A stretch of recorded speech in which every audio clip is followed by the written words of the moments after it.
Bismillahirrahmanirrahim. Assalamualaikum warahmatullahi wabarakatuh. Pada video ini saya akan membahas mengenai konsep dasar dari termokimia. Sebelum kita bahas satu persatu mengenai konsep dasar dari termokimia ini, mari kita lihat dulu ya tampilan berikut. Di sini kalian bisa lihat ya, ada gambar anak kecil sedang mandi. Coba kalian bayangkan, bukan dibayangin mandinya ya, tapi dibayangkan setelah mandi. Nah, setelah mandi kita kan basah nih biasanya ya. Ceritanya belum dilap pakai anduk semuanya. Nah, masih ada basah-basah lah di muka, di tangan, apa di mana ya. Terus abis mandi itu kita langsung berjemur. Nah, kira-kira apa yang terjadi dengan air yang ada di tubuh kita tuh pada saat kita berjemur tadi ya. Pastinya kalau misalnya kita berjemur, nanti air yang ada di badan kita itu lama-lama akan hilang kan. Nah, kenapa bisa hilang? Karena airnya menguap. Nah, hal ini, jadi penguapan air itu terjadi karena si air yang tadinya wujudnya cair terus menguap, berubah jadi gas ya, jadi uap air menguap.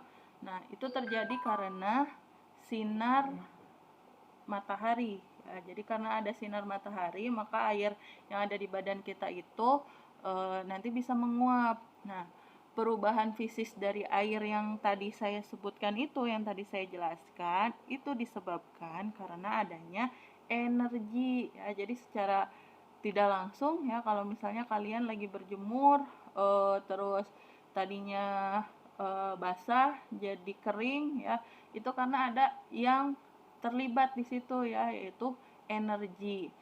Nah, berapa sih banyaknya energi yang dibutuhkan untuk mengeringkan air itu ya? Nah, jawaban dari pertanyaan tersebut nanti bisa kalian temukan jawabannya dalam pembahasan mengenai termokimia ini ya. Jadi banyaknya energi yang dikonsumsi itu berapa banyak, mau tahu gimana cara ngitungnya? Nah, mari kita pelajari termokimia ini. Nah, termokimia itu apa sih? Nah, termokimia terdiri dari dua kata ya, dari kata termo dan kimia ya. Termo itu biasanya kan kita artikan termo itu suhu atau kemudian suhu berkaitan dengan panas ya, dengan energi. Nah, kalau kimia ya kimia ya, salah satu cabang ilmu pengetahuan. Nah, termokimia itu sendiri merupakan salah satu cabang ilmu kimia. Nah, apa yang dibahas dalam termokimia ini? Yang dibahas dalam termokimia ini adalah tentang perubahan energi ya. Jadi kita membahas nanti perubahan energi yang terjadi dalam suatu reaksi kimia maupun perubahan fisis yang dialaminya ya. Jadi kalau misalnya ada perubahan energi ya, perubahan energinya itu terjadi di mana? Biasanya terjadi dalam suatu reaksi kimia, maupun ya perubahan energi itu terjadi ketika suatu materi mengalami perubahan fisis ya. Kayak tadi berjemur, terjadi perubahan fisis si airnya itu dari cair menjadi uap air ya. Nah, kemudian termokimia ini merupakan cabang dari termodinamika. Jadi kalau di fisika nanti kalian akan mengenal yang namanya termodinamika. Nah, termodinamika ini berkaitan dengan apa? Ya, bahasannya itu berkaitan dengan apa? Berkaitan dengan pelepasan maupun penyerapan energi sebagai kalor pada suatu proses kimia ya. Jadi yang dibahas dalam termokimia itu lebih ke sesuatu yang berkaitan dengan pelepasan maupun penyerapan energi dalam bentuk apa? Dalam bentuk kalor ya. Pada apa? Pada suatu proses kimia ya, atau suatu reaksi kimia. Nah, konsep-konsep yang nanti digunakan dalam termokimia ini merupakan bagian dari hukum termodinamika 1 ya. Jadi yang nanti akan kita bahas selama beberapa topik ini, dalam topik termokimia ini masuk ke dalam bagian dari pembahasan hukum termodinamika 1. Jadi hukum termodinamika itu ada 1, 2, 3. Nah, yang kita bahas sekarang adalah di bagian hukum termodinamika 1 ya. Nah, sebelum kita membahas lebih lanjut mengenai termokimia, mengenai energi yang mengalami perubahan itu, ya, kalian harus mengenal terlebih dahulu dua istilah, ya, yaitu yang pertama sistem dan yang kedua lingkungan, ya. Jadi dalam proses kimia yang terjadi itu, ya, proses kimia yang terjadi dan mengalami perubahan energi itu, ya, berada pada sistem, ya, maupun lingkungan. Jadi berkaitan dengan suatu sistem dan lingkungan. Apa bedanya sistem dengan lingkungan? Ya, kita bahas satu persatu. Sistem merupakan bagian dari alam semesta yang menjadi pusat perhatian langsung dalam suatu eksperimen tertentu. Ya, jadi pusat perhatian dari suatu reaksi itu kita sebut sebagai sistem. Nah, sistem itu selalu mengandung sejumlah tertentu materi dan digambarkan oleh parameter-parameter tertentu yang dapat dikontrol selama eksperimen berlangsung. Ya, jadi yang namanya sistem itu pasti mengandung materi. Ya, dia pasti mengandung materi atau zat, ya. Materi itu kan segala sesuatu yang menempati ruang, mempunyai volume, ya. Nah, itu disebutnya kan materi. Jadi secara umum materi itu ya kalian bilang aja itu suatu zat, ya. Kemudian apa bedanya sistem dengan lingkungan? Kalau sistem itu bagian dari alam semesta yang menjadi pusat perhatian. Nah, kalau lingkungan itu apa? Jadi kalau ada pusat perhatian, maka yang menjadi pusat perhatian itu kita sebut sistem. Nah, segala sesuatu di luar atau selain dari sistem itu kita sebut sebagai lingkungan. Ya, jadi yang bukan termasuk sistem berarti dia itu adalah lingkungan. Jadi segala sesuatu di luar sistem, selain sistem berarti dia lingkungan. Ya. Jadi selain si zatnya berarti itu lingkungan. Nah, suatu sistem tertentu itu terpisah dari lingkungan. Jadi ada sistem dengan lingkungan itu terpisah dengan suatu batasan-batasan, bisa nyata si batasannya itu, bisa juga enggak, ya. Maksudnya batasan antara sistem dengan lingkungannya itu nyata, terlihat gitu, atau tampak, tetapi bisa juga enggak, ya. Nah, biar kalian bisa lebih kebayang ya apa itu sistem sama lingkungan, kita lihat gambar di sini. Nah, di gambar yang pertama ini, ya, di sini digambarkan perbedaan sistem dengan lingkungan, ya. Ini adalah semesta, ya, atau alam sekitar kita.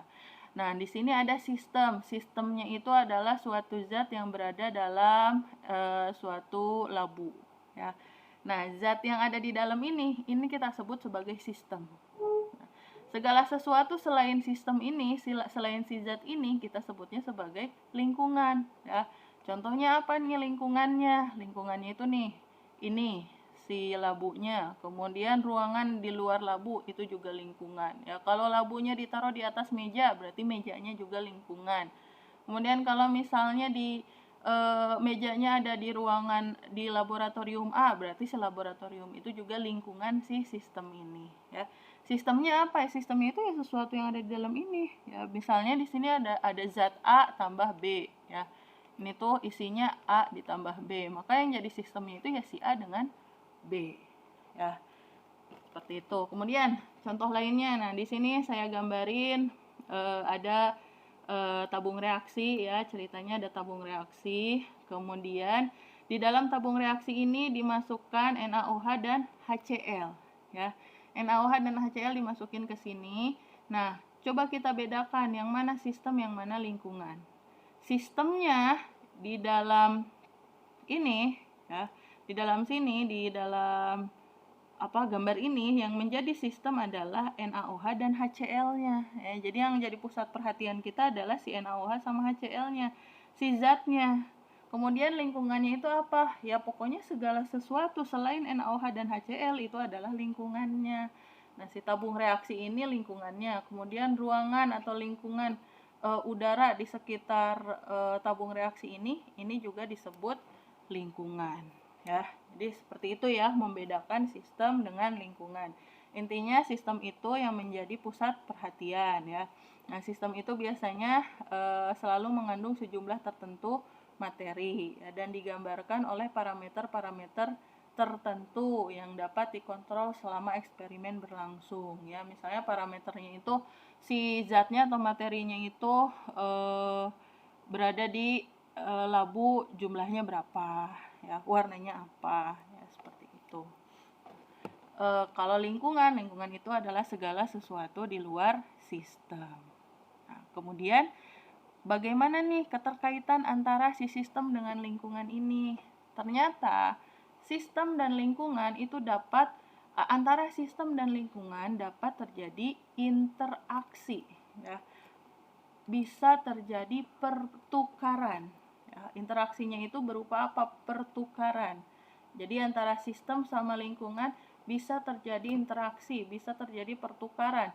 Apa tuh yang bisa ditukar, yang saling tukar menukar, ya, yang saling pertukaran yang terjadi itu antara apa aja gitu yang bisa ditukar dari sistem ke lingkungan atau lingkungan ke sistem. Ya, diantaranya adalah energi dan materi. Ya, jadi antara sistem dan lingkungan itu bisa terjadi pertukaran energi dan juga pertukaran materi ya. Jadi energi itu bisa keluar masuk, bisa keluar dari sistem, bisa masuk ke sistem, materi pun demikian, bisa keluar dari sistem, bisa juga masuk ke sistem ya. Bisa jadi ada pertukaran seperti itu ya. Nah, sehingga hal ini mengelompokkan si sistem ini sendiri menjadi 3 bagian ya. Kita sebut yang namanya sistem itu ada 3, ada yang disebut sebagai sistem terbuka, kemudian sistem tertutup, dan sistem terisolasi ya. Jadi sistem ada 3, ada sistem terbuka, tertutup, dan terisolasi. Apa bedanya sistem terbuka, tertutup dengan terisolasi? Tadi dilihat dari interaksi atau pertukaran antara energi dengan materi pada sistem dan lingkungan. Nah, jadi kalau dia sistemnya itu terbuka, ya, suatu sistem yang terbuka itu bisa memberikan peluang massa atau materi, ya, massa atau materi ini bisa mengalami perpindahan, ya. Jadi massa atau materi dan energi bisa mengalami perpindahan, bisa keluar masuk ya. Jadi misalnya di sistem ini ya, ini ada botolnya itu terbuka ya. Botolnya terbuka. Nah, kalau dia botolnya terbuka, maka sistemnya itu kita sebut sistem terbuka. Kenapa bentuk ini kita sebut sebagai sistem terbuka? Karena panas atau energi itu bisa keluar masuk dari sistem ini ya. Jadi kalau misalnya kita panasin nih si botolnya, bisa ikut panas. Kalau misalnya kita masukin ke kulkas, isi botolnya ya, si sistemnya ini bisa ikut dingin ya. Kemudian bisa juga ada perpindahan materi. Jadi karena sistemnya terbuka, di sini bisa terjadi perpindahan materi. Si materinya itu bisa ada yang masuk ke dalam sini, materi yang baru, atau materi yang ada di luar, zat yang ada di luar bisa pindah keluar ya, karena sistemnya sistem terbuka ya. Misalnya uap air atau apa bisa nih keluar masuk ke sini. Kenapa? Karena sistemnya terbuka. Berbeda kalau dia sistemnya tertutup. Bedanya apa kalau sistem terbuka sama tertutup? Kalau dia sistemnya tertutup, energi masih bisa bolak-balik ya, masih bisa, masih mungkin. Kalau kita panasin, botolnya jadi, isi botolnya jadi panas, botolnya juga panas ya. Terus kalau kita masukin kulkas, sistemnya si isinya ini bisa dingin ya. Tapi karena dia ditutup, nah ini kita sebut sebagai sistem tertutup. Karena ditutup, maka tidak bisa terjadi pertukaran materi ya. Jadi materi itu nggak bisa keluar masuk ke sini, nggak bisa nih ada pertukaran materi, nggak bisa keluar masuk ke sini. Kenapa? Karena sistemnya tertutup ya. Istilahnya seperti ini nih, si botolnya itu ditutup, jadi nggak bisa nih uap air masuk ke sini, atau kita tuang air ke sini nggak bisa masuk. Kenapa? Karena ditutup. Tapi kalau energi gimana? Masih bisa mengalami perpindahan. Nah, kemudian yang terakhir ada yang namanya sistem terisolasi. Nah, kalau sistem terisolasi, baik energi maupun materi tidak bisa mengalami perubahan, ya. Bukan perubahan, tapi perpindahan. Jadi baik energi maupun materi nggak bisa pindah keluar masuk. Nah, contoh sistem terisolasi itu misalnya kita masukin ke wadah yang kedap, ya, kayak termos, ya. Kalau kita masukin air misalnya ke termos nih, contohnya di sini ya, kita masukin air ke termos yang nggak bisa keluar masuk energi, ya, maka air yang ada di dalam termos ini suhunya kalornya atau kalau kita masukin dia panas, maka yang isinya ini mau kita tunggu beberapa menit, beberapa jam pun isinya tetap panas. Kenapa? Karena panas yang ada di dalam termos ini nggak bisa keluar masuk, ya. Nggak bisa keluar masuk dari wadah ini. Kenapa? Karena sistemnya terisolasi, jadi nggak bisa kalor keluar masuk, energinya itu nggak bisa berpindah, nggak bisa masuk, nggak bisa keluar karena terisolasi, ya. Terus karena dia juga wadahnya tertutup, ya, rapat, nah, materi juga sama, nggak bisa keluar masuk, nggak bisa mengalami perpindahan, ya, kalau misalnya si sistemnya terisolasi. Jadi kalau misal saya simpulkan, ya, perbedaan sistem terbuka, tertutup, dan terisolasi.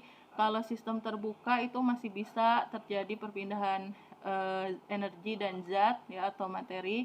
Kalau tertutup, energi masih bisa mengalami perubahan tapi zat tidak. Kalau terisolasi, energi nggak bisa mengalami perpindahan, zat pun tidak, ya. Seperti itu bedanya. Nah, selanjutnya dalam termokimia ada 2 jenis reaksi yang akan kalian kenal, ya. Jadi selain reaksi-reaksi kimia yang sebelumnya kalian ketahui, dalam istilah termokimia, dalam topik termokimia ada 2 jenis reaksi lagi yang perlu kalian ketahui, yaitu ada reaksi eksoterm dan ada juga reaksi endoterm, ya. Ada reaksi eksoterm dan ada reaksi endoterm. Kenapa ada reaksi eksoterm dan ada reaksi endoterm? Karena dalam suatu reaksi kimia itu biasanya disertai dengan terjadinya perubahan energi, ya. Jadi ada perubahan energi biasanya yang terlibat dalam suatu reaksi kimia.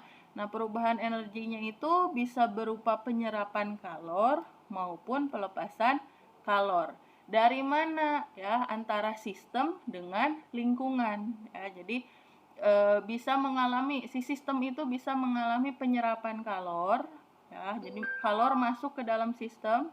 Nah, ini disebut reaksi endoterm. Jadi endoterm itu terjadi kalau ada penyerapan kalor, ya, dari lingkungan ke sistem. Jadi si sistem menerima kalor. Nah, kalau misalnya sebaliknya, sistem dia melepaskan kalor, ya. Jadi si sistem ini punya kalor, ya. Kemudian dia lepaskan, maka reaksinya itu adalah reaksi eksoterm, ya. Jadi kalau reaksi endoterm itu pada reaksi kimianya itu terjadi penyerapan kalor, ya, dari lingkungan ke sistem. Kalau eksoterm terjadi pelepasan kalor dari sistem ke lingkungan, ya. Jadi kalau eksoterm itu si sistemnya melepas kalor. Kalau endoterm sistemnya itu menerima kalor, ya. Menerima kalor. Jadi ingatnya aja endo itu masuk, berarti kalornya masuk, berarti si sistem menerima. Kalau X itu kan keluar, ya, luar, berarti si kalornya itu lepas keluar, ya, dari sistem ke lingkungan. Nah, kemudian kalau kita lihat diagram tingkat energinya antara yang reaksinya eksoterm dengan endoterm, jadi zat yang mengalami reaksi eksoterm, ya, nilai entalpi preaksinya, jadi kan kalau reaksi kimia itu preaksi berubah menjadi hasil reaksi. Nah, nilai entalpi preaksinya itu lebih besar daripada nilai entalpi hasil reaksinya. Sehingga nilai delta H-nya itu, delta H itu kan H hasil dikurangi H produk atau hasil reaksi dikurangi H reaksi. Nah, karena hasil reaksinya nilai entalpinya itu lebih kecil ya daripada yang pereaksi, ya, maka nilai entalpinya itu biasanya negatif ya, atau nilai perubahan entalpinya itu lebih kecil dari 0 kalau dia reaksinya exotherm. Jadi ketika dia mengalami reaksi exotherm, ini kan sistem itu punya energi, punya kalor. Nah, yang tadinya dia punya 10, kemudian dia lepasin si kalornya itu ke lingkungan. Sehingga pada saat akhir reaksi, ya, energinya itu yang tadinya 10, karena keluar misalnya tersisa tinggal 3. Ya, tinggal 2 atau tinggal 1. Perubahan entalpinya berapa? Nah, yang namanya perubahan itu kan dari akhir dikurangi awal. Selisih itu kan akhir dikurangi awal. Nah, karena hasilnya itu lebih kecil daripada awalnya, akhirnya lebih kecil daripada awal, maka nilai delta H-nya menjadi negatif. Ya.